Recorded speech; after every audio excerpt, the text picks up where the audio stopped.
My earliest memory of my brother James is him breaking my toys. I was 5, he was 8, and I'll never forget the sight of him snapping the head off my favorite doll while our parents were downstairs. Tears streamed down my face as I clutched the broken doll to my chest. James just grinned, a crooked, mocking smile I'd come to dread. "Stop being dramatic, Emma," Mom said when I showed her the evidence of his handiwork. "Your brother was just playing. You've got plenty of other toys." That moment set the tone for our childhood. James would wreak havoc, and somehow, I'd end up being the one blamed or expected to simply move on. Being the younger sibling didn't grant me any reprieve. Instead, I learned early that I was supposed to be the responsible one. Our 3-bedroom house in suburban Illinois became the stage where this dynamic played out every day. Mom was a high school teacher, and Dad ran a small accounting firm from our garage. We weren't rich, but we got by, at least until James started high school.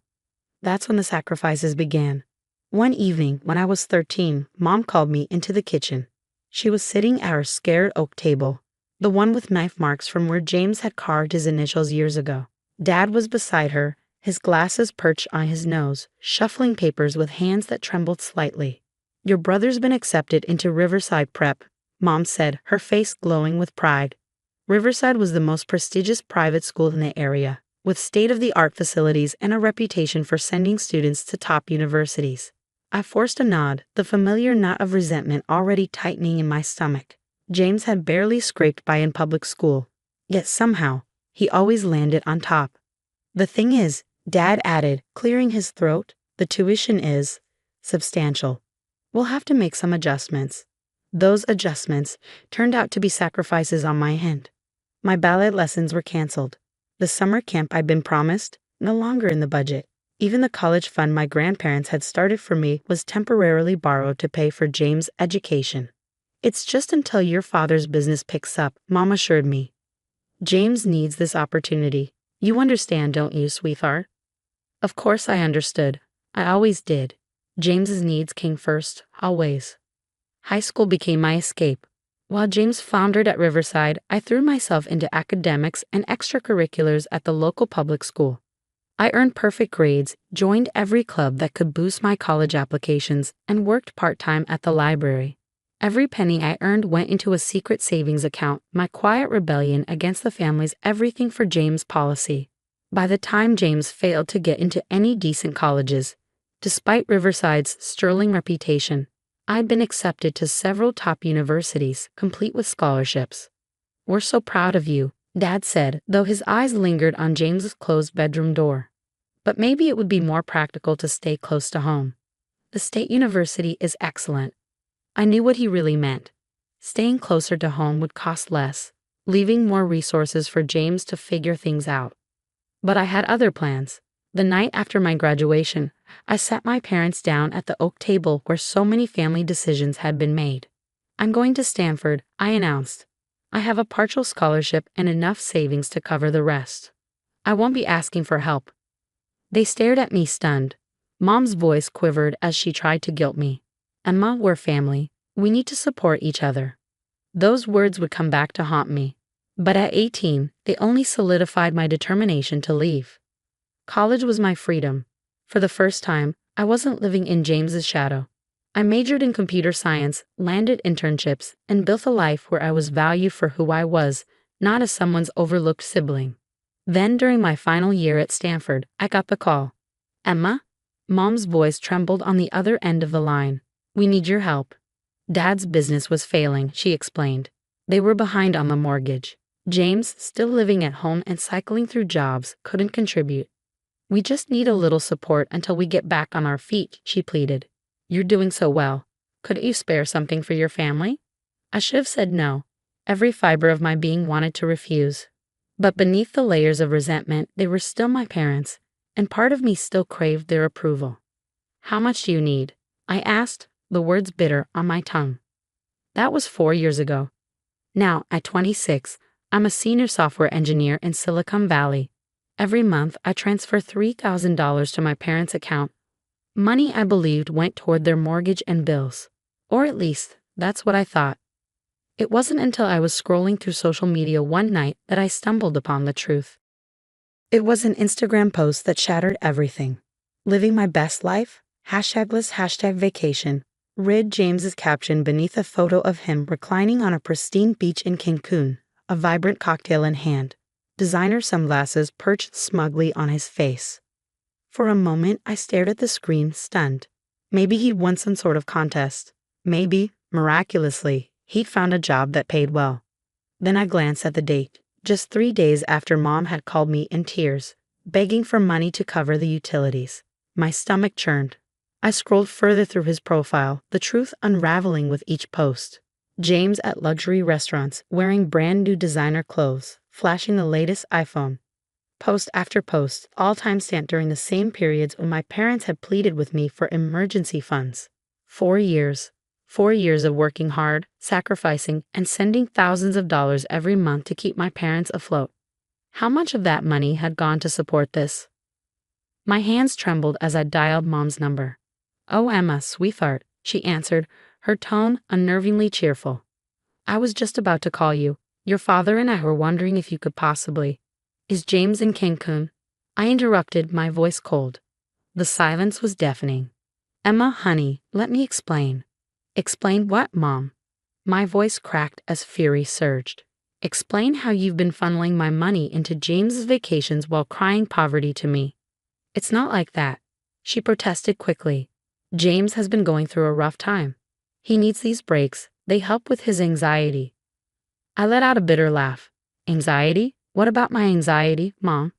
What about all the nights I've stayed awake worrying about you and Dad losing the house, scraping together everything I could to help you?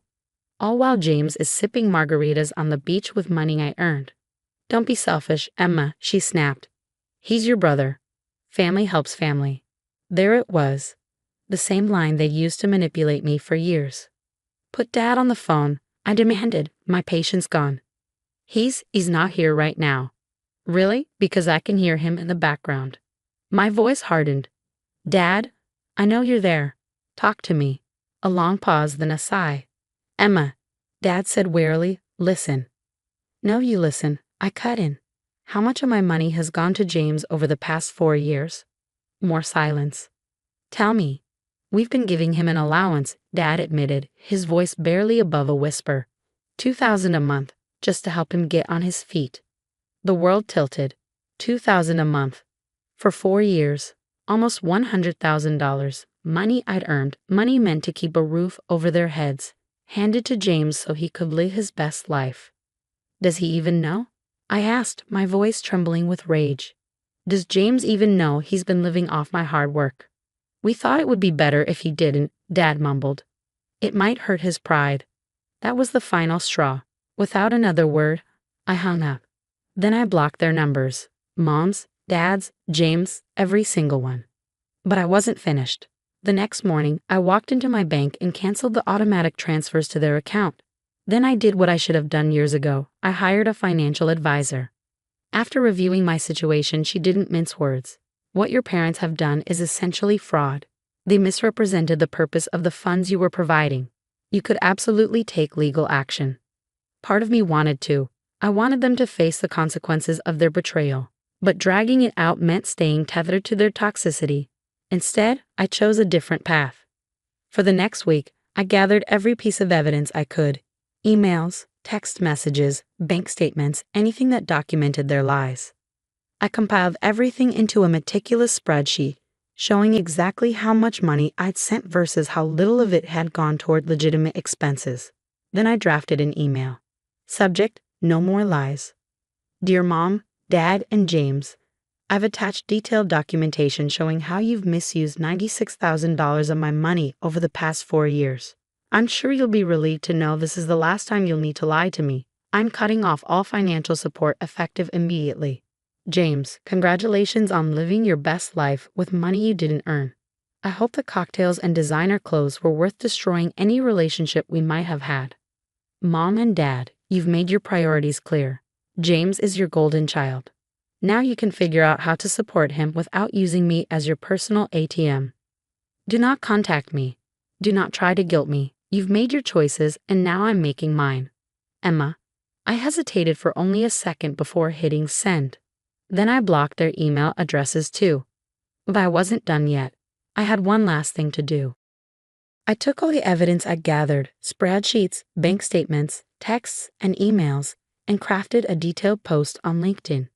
My goal wasn't to shame my family, but to share my story and warn others about the insidious nature of financial abuse disguised as family obligation. 4 years ago, I started supporting my parents financially, the post began. Today, I discovered they've been secretly funneling that money to my unemployed brother for his luxury lifestyle. Here's what I learned about setting boundaries and recognizing financial manipulation. The post went viral. Within hours, my inbox was flooded with messages from strangers. Some shared similar stories, children guilted into supporting irresponsible siblings, young professionals exploited by families who saw their success as a blank check. Others sent words of encouragement, thanking me for speaking out. 3 days later, the calls started. Not from my parents or James, they were still blocked, but from extended family members. "Your mother is devastated," Aunt Sarah said when I picked up her call. "They might lose the house now." "They've had 4 years to figure out their finances," I replied, my voice steady. "Their poor planning isn't my emergency anymore." Then came the flying monkeys. Cousins I hadn't spoken to in years suddenly had opinions about my cruelty. A family friend even showed up at my office, trying to guilt me into changing my mind. But I stood firm. 2 weeks after cutting them off, I received a letter from James, an actual letter, since I'd blocked him everywhere else. "How dare you embarrass our family like this?" It read, "Mom and Dad have always supported both of us. Just because you got lucky with your job doesn't mean you're better than everyone else. They needed that money, and you're being selfish." I didn't finish reading. I fed the letter to my shredder and didn't give it another thought.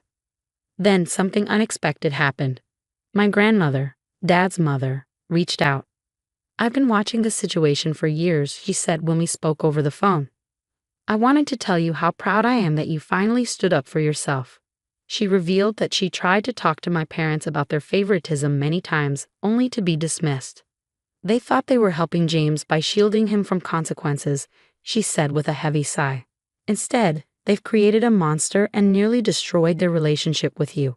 Her words were a balm I didn't realize I needed. For the first time in weeks, I felt validated. 6 months have passed since then. The LinkedIn post opened doors I never imagined. It led to speaking opportunities at financial literacy workshops, where I share my story to help others recognize and escape financial abuse. I even started a support group for young professionals navigating family financial manipulation. Now my salary goes toward my future. I've bought my own home, built a solid retirement fund, and launched a small side business consulting on family financial dynamics. Last week, I received another letter, this time from Mom. Inside was a check for $5,000 and a note. "A small start on paying you back. We're sorry." I sent the check back with a short reply. "Keep it. Consider it the price I paid to learn who you really are."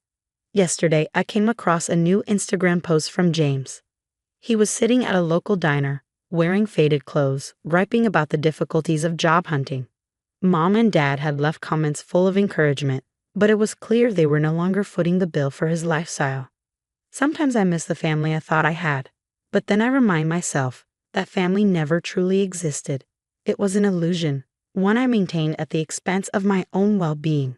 When people ask me about my family now, I tell them about my chosen family, the friends who stood by me, my grandmother who spoke the truth, and the community I've built with others who faced similar struggles. I've learned that family isn't about blood or obligation. It's about mutual respect, honesty, and lifting each other up, not enabling destructive behaviors. As for my parents and James, I hear they're finally learning to live within their means. Sometimes the kindest thing you can do for someone is to let them face the consequences of their own choices. My story isn't about revenge. It's about freedom, breaking free from toxic patterns and reclaiming my life. The money I lost, it can be earned back. But the lessons I learned, those are priceless.